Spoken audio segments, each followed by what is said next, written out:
Angelique Kidjo kicked off the year 2020 with a monumental performance at the 62nd Grammy Awards in January. The Beninese icon not only snagged her 4th Grammy for Best World Music Album, but brought the true spirit of Africa to the show, as she proclaimed with pride that African music is the bedrock of all music. Kidjo's project Cilia featured the legendary Nigerian drummer Tony Allen, who passed away this year at 79. After a decades-long career in which he thrived alongside fellow legend and bandmate Fela Kuti, and with whom he innovated the Afrobeats genre.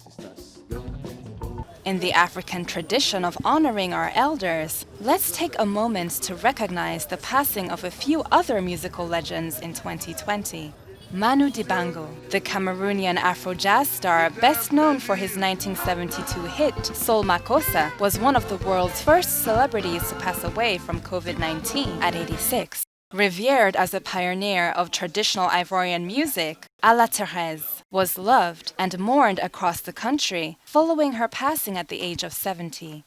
Iconic cultural ambassador and the founder of the South African multi-Grammy award-winning music group Ladysmith Black Mambazo, Joseph Shabalala, was laid to rest at 78 years old. The loss of the patriarch of rumba and Congolese music at 87, Edo Nganga, was hard to swallow as he was the last surviving member of one of Africa's oldest musical groups, Bantu de la Capitale. Many people paid tribute to Nganga, as hundreds also gathered to do so for Ghanaian singer Maury Kante, who is known for helping introduce African music to a world audience in the 1980s, and took his last breath at a hospital in Conakry at the age of 70.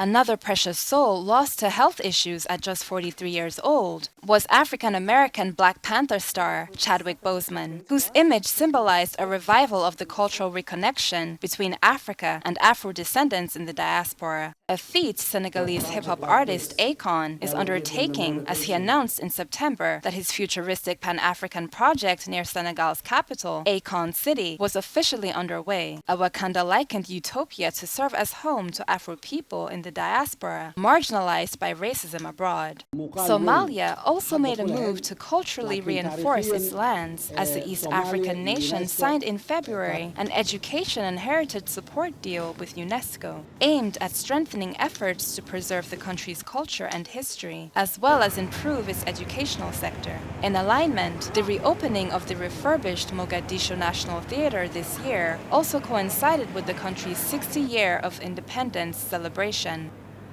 Benin also undertook a renovation project in August, as the land of the former Kingdom of Dahomey decided to restore its Ouida fort, which also houses a history museum, as part of a bid to promote tourism and also to honor the suffering and celebrate the overcoming of our African ancestors who were captured and inhumanely shipped abroad from the main port of this coastal town. Black American star Beyoncé Knowles likewise sought to embrace her African roots with the release of her visual album Black is King in July. The project, which heavily featured talent from all over the African continent, speaks to the collective history of people of African descent, as it showcased diverse Afrobeats and fashion.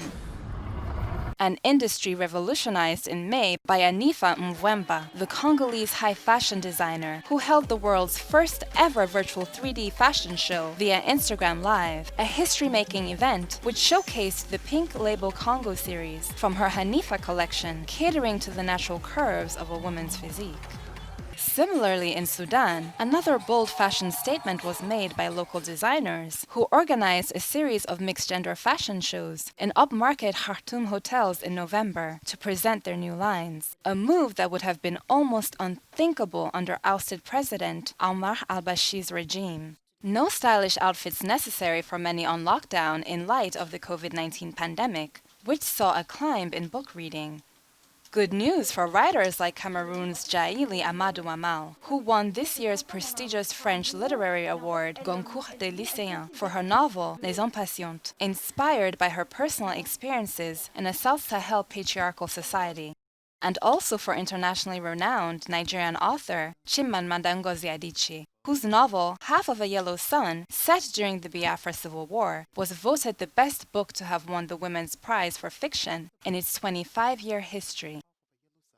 For couch potatoes, Queen Sanu, the first original Netflix series made in Africa, which launched in February, was definitely on play. The hit South African 6-episode series was rescheduled to return for a second season, which unfortunately was announced this month as cancelled due to the continued coronavirus crisis. Fans are still hopeful that the show could make a comeback, just as the song Jerusalema, released in 2019 in South Africa by DJ Master KG featuring Nomsibo, was revived at the height of the pandemic by way of the social media viral Jerusalema dance challenge that rocked the world. South Africans unwound to the notes of the gospel tune on the country's National Heritage Day in September, and Jerusalema has undoubtedly marked Africa's continental soundtrack this year, with its rhythm serving as a certain ode to lighter times, in the hopes of even better times as we move forward into the year 2021.